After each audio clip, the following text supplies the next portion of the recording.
يا أيها الناس اتقوا ربكم الذي خلقكم من نفس واحدة وخلق منها زوجها وبث منهما رجالا كثيرا ونساء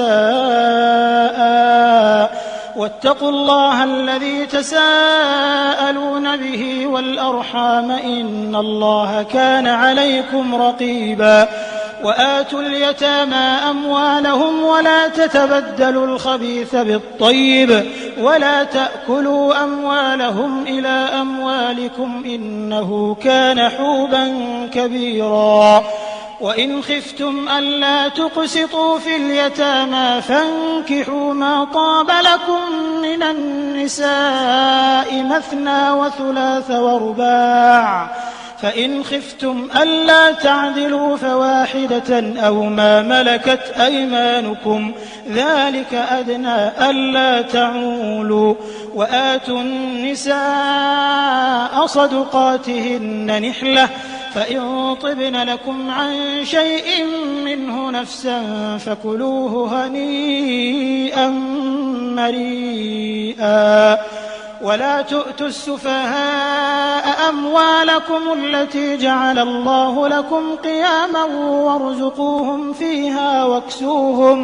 واكسوهم وقولوا لهم قولا معروفا وابتلوا اليتامى حتى إذا بلغوا النكاح فإن آنستم منهم رشدا فادفعوا إليهم أموالهم ولا تأكلوها إسرافا وبدارا أن يكبروا ومن كان غنيا فليستعفف ومن كان فقيرا فليأكل بالمعروف فإذا دفعتم إليهم أموالهم فأشهدوا عليهم وكفى بالله حسيبا للرجال نصيب مما ترك الوالدان والأقربون وللنساء نصيب مما ترك الوالدان والأقربون مما قل منه أو كثر نصيبا مفروضا وإذا حضر القسمة أولو القربى واليتامى والمساكين فارزقوهم منه وقولوا لهم قولا معروفا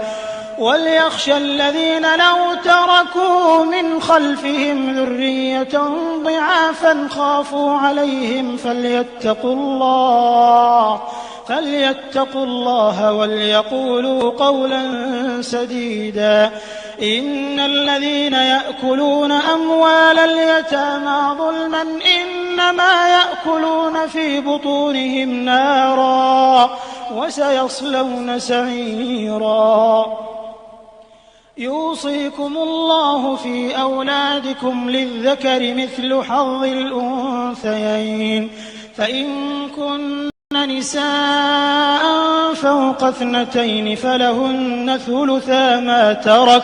وإن كانت واحدة فلها النصف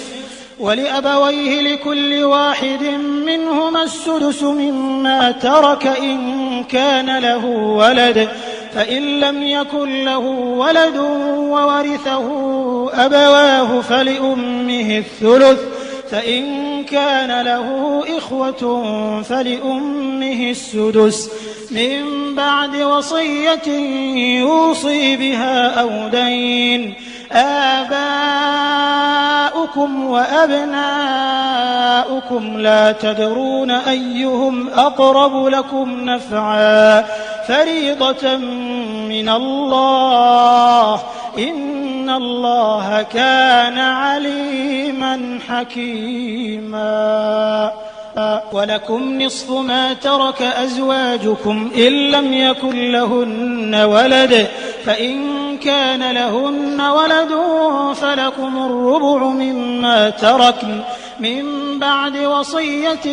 يوصين بها أو دين ولهن الربع مما تركتم إن لم يكن لكم ولد فإن كان لكم ولد فلهن الثمن مما تركتم من بعد وصية توصون بها أو دين وإن كان رجل يورث كلالة أو امرأة وله أخ أو أخت فلكل واحد منهما السدس فإن كانوا أكثر من ذلك فهم شركاء في الثلث من بعد وصية يوصى بها أو دين غير مضار وصية من الله والله عليم حليم تلك حدود الله ومن يطع الله ورسوله يدخله جنات تجري من تحتها الأنهار خالدين فيها وذلك الفوز العظيم ومن يعص الله ورسوله ويتعد حدوده يدخله نارا خالدا فيها وله عذاب مهين واللاتي يأتين الفاحشة من نسائكم فاستشهدوا عليهن 4 منكم فإن شهدوا فأمسكوهن في البيوت حتى يتوفاهن الموت أو يجعل الله لهن سبيلا واللذان يأتيانها منكم فآذوهما فإن تابا وأصلحا فأعرضوا عنهما إن الله كان توابا رحيما إنما التوبة على الله للذين يعملون السوء بجهالة ثم يتوبون من قريب فأولئك يتوب الله عليهم وكان الله عليما حكيما وليست التوبة للذين يعملون السيئات حتى إذا حضر أحدهم الموت قال إني تبت الآن ولا الذين يموتون وهم كفار أولئك أعتدنا لهم عذابا أليما يا أيها الذين آمنوا لا يحل لكم أن ترثوا النساء كرها ولا تعضلوهن لتذهبوا ببعض ما آتيتموهن إلا أن يأتين بفاحشة مبينة وعاشروهن بالمعروف فإن كرهتموهن فعسى أن تكرهوا شيئا ويجعل الله فيه خيرا كثيرا وإن أردتم استبدال زوج مكان زوج وآتيتم إحداهن قنطارا فلا تأخذوا منه شيئا أتأخذونه بهتانا وإثما مبينا وكيف تأخذونه وقد أفضى بعضكم إلى بعض وأخذن منكم ميثاقا غليظا ولا تنكحوا ما نكح آباؤكم من النساء إلا ما قد سلف إنه كان فاحشة وساء سبيلا حرمت عليكم أمهاتكم وبناتكم وأخواتكم وعماتكم وخالاتكم وبنات الأخ وبنات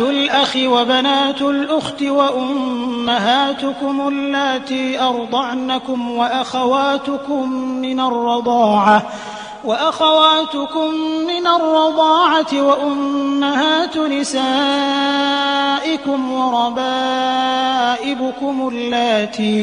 وربائبكم اللاتي في حجوركم من نسائكم اللاتي دخلتم بهن فإن لم تكونوا دخلتم بهن فلا جناح عليكم وحلائل أبنائكم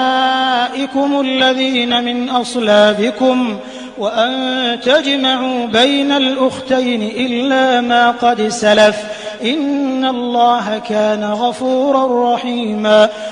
والمحصنات من النساء إلا ما ملكت أيمانكم كتاب الله عليكم، وأحل لكم ما وراء ذلكم أن تبتغوا بأموالكم محصنين غير مسافحين،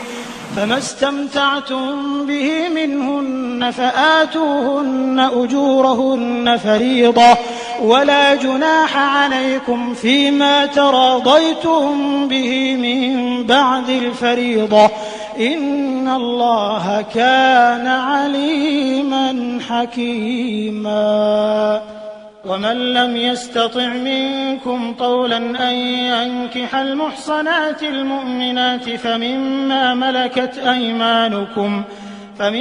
ملكت أيمانكم من فتياتكم المؤمنات، والله أعلم بإيمانكم بعضكم من بعض، فانكحوهن بإذن أهلهن وآتوهن أجورهن بالمعروف محصنات غير مسافحات ولا متخذات أخدان، فإذا أحصن فإن أتين بفاحشة فعليهن نصف ما على المحصنات من العذاب، ذلك لمن خشي العنة منكم، وأن تصبروا خير لكم، والله غفور رحيم. يريد الله ليبين لكم ويهديكم سنن الذين من قبلكم ويتوب عليكم، والله عليم حكيم. والله يريد أن يتوب عليكم ويريد الذين يتبعون الشهوات أن تميلوا ميلا عظيما. يريد الله أن يخفف عنكم وخلق الإنسان ضعيفا. يا أيها الذين آمنوا لا تأكلوا أموالكم بينكم بالباطل إلا أن تكون تجارة عن تراض منكم، ولا تقتلوا أنفسكم إن الله كان بكم رحيما. ومن يفعل ذلك عدوانا وظلما فسوف نصليه نارا، وكان ذلك على الله يسيرا. إن تجتنبوا كبائر ما تنهون عنه نكفر عنكم سيئاتكم وندخلكم مدخلا كريما. ولا تتمنوا ما فضل الله به بعضكم على بعض، للرجال نصيب مما اكتسبوا وللنساء